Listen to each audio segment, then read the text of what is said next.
Hi there, Phil Forage here from growthevoice.com, and today I sit down with Marnell Sample and we talk about how to differentiate between pressure in singing and strain. So how do you know the difference between good pressure and pushing and straining and tightness in the voice? So where a lot of singers get confused is they start to get afraid of any kind of pressure in the sound, and so they start backing off and trying to build their voice from this tiny little position. So Marnell shares his story, which is very similar to mine, about how he was led astray trying to build his voice with this tiny little sound because he was afraid of any kind of effort in the voice. Because where everyone will say, oh, you don't want to have any pressure on the voice, everything should feel effortless, and so you go like, and I'm like, oh, that doesn't take any energy. So I'm thinking, okay, I'm supposed to have that same feeling under the rest of my voice. So I'm like, for the life of me, and my chest was trying to find that same feeling. So I would go, so if I sang in chest voice sermon, I'd go like, go, go, go. The way I would have done it back then would be, go, go, go, go, go, go, go, go, go. And I'm like, I feel pressure with that. Okay, how do I get rid of that pressure? So then I start backing off. Go, go, go, go, go, go, go, go, go. I still feel that pressure. Wait, I want even less pressure. So I go softer. Go, go, go, go, go, go, go, go. So then once I start phonating at like that kind of volume level, yeah, I don't feel any pressure with that. Yeah. So go, go, go, go, go, go, go, go, go. And then as soon as I start getting to this point, it just feels unstable. Yes, it's really light. Yes, it doesn't have any pressure, but it just feels like for the life of me that everything's just going to break apart. Go, go, go, go, go. And I go, go, go. And I feel like I have to go like, go, go, more to try to keep some semblance of keeping it together without flipping. Go, go, go, go, go. So I'm like, oh, I'm pushing now. So then I'm like, oh, I need to learn to mix better. Go, go, go, go, go. So then I let myself lighten up even earlier in the scale. Go, go, go, go, go, go, go, go, go. And I'm basically in falsetto now. Go, go, go, go, go, go, go, go. That has zero pressure under it, but I'm basically in falsetto, and I'm blending the sound of my falsetto into my full voice. But when I do that, there is no substance under the voice. There is no stability under the voice. If I felt any more intensity, any more air pressure than that, so if I start to feel go, go, go, go, go, go, go, go, go, I would associate with that with pushing because, yeah, now I'm connected correctly, but it's like I'm feeling more intensity kick in. And that's where I think a lot of people get confused when it comes to pushing is there is a certain, when you're actually singing in full voice, there is a certain minimum intensity that is necessary to get your voice to function correctly. When you're operating at that minimum intensity level, or a little bit more, it highlights all of the tensions that you have in your voice.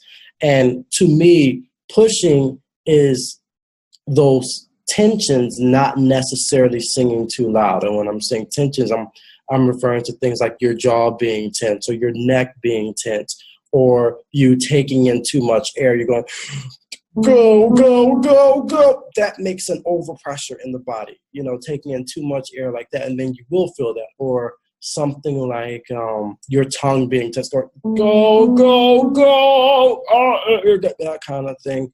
In any of those things, that's the problem. The problem is not the air pressure that you're feeling, is those other things making you have to use even more pressure beyond what you're supposed to be using. And then it creates this sense of pushing. And then the higher you go, the more it highlights it for you. That's the wonderful thing about full voice is that the beauty of it is it highlights what all of your tension problems are. It magnifies them. It's like you take a big, huge magnifying glass and say, here's your problem. And you try to go one note higher and it will get exponentially magnified. You go one note higher than that, it gets exponentially magnified even more. And I think that's where the whole pushing thing comes in. So in the case of this particular person, what I told him in his particular case, when he's actually pushing is when he's actually trying to push more air out, and he gets like this. So go, go, go, go, go, and you get that kind of thing happening. I said that's when you're pushing, because that's when the whole mechanism is getting out of balance and you're pushing excessive air through the cords, and that's a big problem. That's what you don't want to do.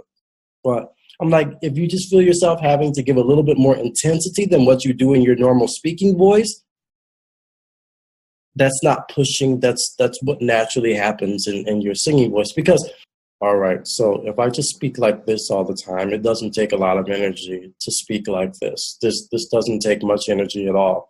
So if this is your base point that you're basing your energy levels off of, and you're saying that, oh, I'm not supposed to give I shouldn't feel anything more than this when I'm singing, then you're far removed from what you need from singing, because this is too under-energized for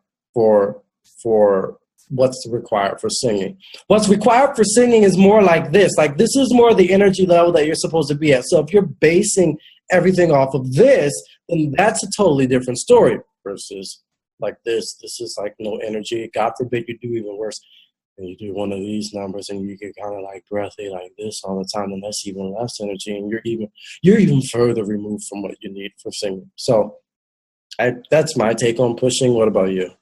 The way I kind of view this thing is in phases. The way I view it is, you first want to establish the right volume for the voice, because if you just come at it from the angle of like, I've got to avoid strain, then you may be straining when you're singing the right volume from even in your comfortable range, but it doesn't mean that you've got to then lighten the volume. We've got to find that volume where the voice can activate. And like you said, there is a muscular engagement in the body to hold the system together, and it needs a certain volume, which is individual for each person, but we need a certain volume for the voice to hold together. Now, the biggest problem is that a lot of beginners start out singing too light, because they're taught that singing light is less risky than singing loud, or that it's more correct and it's healthier. The problem, though, is that singing light and then having support is very hard to do when you're a beginner. It's usually probably the last thing that your voice will be able to do. So it's actually better to start off with a more robust sound so that you can get the overtones, the resonance right. Like a medium loud volume. Yeah, and then the support starts to kick in. Now, it's like what you said about the energy of the speaking voice. So when I'm speaking now, there is a sense of support that I feel in my body that I don't feel if I speak more like this. So if I'm speaking more like this, a lot of people try to sing from this position. Now, later down the track, you may want to explore different volumes. You don't want to get stuck to one volume, but what you want to do is get the volume right from the start and then deal with the strain that comes up. Rather than changing the volume, just deal with the strain. So if you find that you're going up and you're straining in your throat, then change the things that eradicate that strain. That could mean loosening the jaw. That could mean opening the mouth more. That could mean changing the vowel.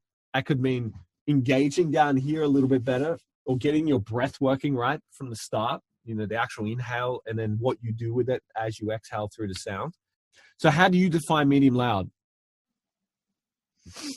The volume level that you would use to get someone's attention. If you're saying, oh, do you remember that? Hi, how's it going? Like, you see somebody that you haven't seen in a long time, maybe an old friend you haven't seen in 10 years, and you go, hey, how you doing?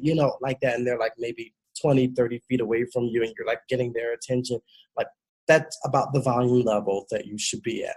Now, one thing we've got to point out, I think I've got to point this out, is that a lot of people think of this differently. So you watching this now, as you watch us talk about this on this video, I want you to understand that you might be here or here. So what I mean by that is some people have never yelled or shouted in their lives, so their perception of a medium loud volume is still too soft. Mm-hmm. Meanwhile, other guys that have been yelling all day, all night, their perception of medium loud is going to be different. So it might be tricky for you to find this, but the main thing that I need you to understand is that what we're saying here in your mind may mean something else. So you've just got to be careful of that, is that how you interpret the instructions. But don't do it like this. Medium loud, don't go, hey, hi. That's too soft still. Right? It's going to be like, hey, hi, what's up? How you doing? What's going on? And it's not a yell. You don't want to think of it as a yell, because that gets too, when we think of a yell, we think of something too aggressive. Hey, like that. And you don't want to be like that. Right? You don't want to engage that physiology. Well, I wanted to add one thing to what you said about where some of the tension or strain can come from. And there's one which is an unsuspecting one, but it actually comes up for a lot of singers. And this one's harder to address, and it takes longer to address when you're working with a teacher. But sometimes it's your mental conception that you have of the sound that's wrong. And sometimes that's what's causing you to tense. So in your mind, if I tell you to sing an A vowel and you go, A, and you're singing like that, A, with that kind of a sound, and you're like, oh, I feel tense here, and I do kind of feel tense in my neck, and so you try to tense less, but you're still thinking that same sound in your mind, it's not going to work. You're still going to strain. So you go, eh, it's still going to make you strain like that as you go higher. That's because you need to change the concept of how you're thinking of the sound in your mind. In your mind, you can't think of the sound as eh. You have to think of it differently. You have to think of a different sound altogether. Eh, eh, eh. Now it relaxes. Instead of being like, that will always keep you straight. That type of problem where you're thinking of the sound the wrong way is really, really, really, really, really, really hard to address, because a lot of it is influenced by how you spoke growing up, whatever biases you have towards certain sounds, or certain volume levels, or how you think you're supposed to open your mouth or not open your mouth, for that matter, for when you're singing, or I'm supposed to sing an A like that, and I'm supposed to sing it like that, I'm supposed to E. If you have those biases in your mind, then you have to work through that. And that's normally where you need one-on-one instruction to have someone who understands these sounds that can guide you through and say, no, it's supposed to be less like that and more like this. And then that helps you to get rid of that sense of pushing, to where you can still operate at this medium loud level that we're talking about, that is necessary for the voice to function correctly, especially as a beginner, but without all of this excessive strain that makes it feel like, oh, I'm getting stuck. Oh, I'm pushing. Oh, I'm about to hit this wall. That's how it works. Yeah, and I think that's a good key there, is understanding that you may need one-on-one help, because you've got to understand the difference between what you think is what the instructions are saying versus what it actually means. So the teacher may say, oh, you got to do this, and then you think it means this, but it really doesn't mean that. So that's precisely why me and Marnell teach like that, because a lot of this, you're going to have somebody that can hear your issues and then correct them. So one thing I wanted to say on top of that was about the whole pushing thing, is once you got that volume right, and if you don't know what that is, you've got to get somebody that can help you get the volume right, then there's a whole system that has to come together. So the vowels have to be done the right way. The breathing has to be done the right way. The support has to work together, meaning that there's muscles that engage to support the voice. The vocal cords have to come together right. If there's any issues in that, and the larynx as well, you're going to find that there's rigidity somewhere, there's tension somewhere, and that's going to make you think that you've got to do something like, oh, I've got to bridge to head voice here, or I've got to go lighter here, or I've got to do that. When really you don't really have to. You can just build from your chest voice, the voice that you speak with, all the way up to the songs that you want to sing. You can just build it all the way up there. It will thin out gradually, and you'll feel a sensation of the body coming under the sound. Like, for example, you should feel like there's something happening, you know, go, oh, there's an expansion here and a resistance against my fingers. Oh, I feel it, but I don't register that as a push because it's not stress. It's not stress on the voice. It's not, you know, whereas I could have support here and to have another tension. And then, you know, a teacher may say something like, oh, you know, if you support the voice, then you're not going to have any tension. It's going to fix your problems. But there are other problems that you could have. So you could be well supported, right? And then be tight in the throat. I'm supporting here. I'm over squeezing now here. So it's a second problem that I've added in there. And it's like, you know, you may get confused and think, oh, maybe I'm not supporting, you know, when really you've actually got to release tension. But in some cases, we've got to be careful because in releasing tension, that doesn't mean you've got to let go of the system of the body. The only time I've felt that advice, like, oh, let it go, let it relax, the only time I felt that type of advice work was after I developed like the support in the body, so that when I did relax, the right muscles held together at the same time. Because singing is about relaxing the wrong muscles and engaging the right muscles. And if you only focus on relaxation, there is a chance you may just relax everything and then just go, just let it completely go. And a lot of people train that thinking it's going to build into something, but sadly it doesn't. The main key takeaway is don't confuse singing with more energy or singing with more intensity with pushing. Pushing is just simply either engaging tensions in the voice or pushing or blasting excessive air through the cords. That's what pushing is. But it's not necessarily singing. Singing with more energy, singing at a louder volume does not necessarily equal pushing. And as a key takeaways, what are the sort of things that they need to get down that solve this? What are the You need to learn how to keep the jaw relaxed. You need to learn how to not tense the tongue. So like, like this with the tongue, like,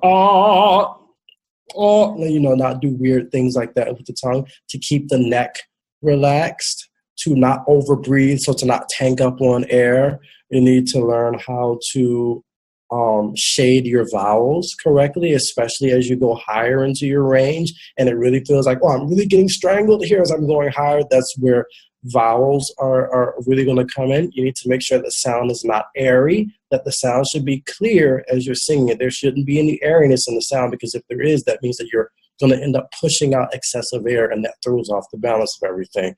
You need to learn how to keep if they're singing at the higher volume levels, and they should have at least some degree of body engagement, so I won't go into that one.